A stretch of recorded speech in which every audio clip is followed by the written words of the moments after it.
আমরা কি জিতবো কিনা? আমরা তো জিতবো বলেই নেমেছি ইনশাআল্লাহ। আমরা যদি কারো কাছে 1 পয়সা চুরি না করে, চাঁদাবাজি না করে, ডাকাতি না করে নির্বাচন করি, তাহলে তো আমাদের পরাজয়ের কোনো কারণ নাই। অনেকে জিজ্ঞেস করে 500 ভোট পাবা, আমি কমেন্টে রিপ্লাই দেই এত ভোট পয়সা ছাড়া, তাই তো বিজয়। এর মানে পয়সা ছাড়া 500 ভোট, আপনি কেন ইমাজিন ভাই চিন্তা করতে পারেন? আমরা বলতে চাই, আমাদেরকে যদি আপনারা কেউ হারাতে চান, শতটায় আমাদেরকে হারাতে পারবেন না, চ্যালেঞ্জ দিলাম ইনশাআল্লাহ।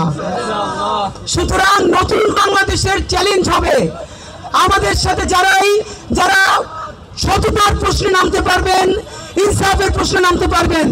আর একটা কথা বলি, ঢাকা 8-এর মতো গুরুত্বপূর্ণ আসনে আমরা হলাম বাচ্চা ছেলে, কিন্তু আমাদেরকে শুধু বাচ্চা করে মনে করে কেউ যদি মাসেল পাওয়ার দেখিয়ে জনগণের রায়কে বিদ্যাঙ্গুলি দেখিয়ে ভোট ডাকাতি করবার চেষ্টা করেন, পয়সা দিয়ে ভোট কিনবার চেষ্টা করেন, শুধু মনে রাখবেন হাসিনার থেকে বেশি শক্তিশালী আপনারা কেউ ছিলেন না।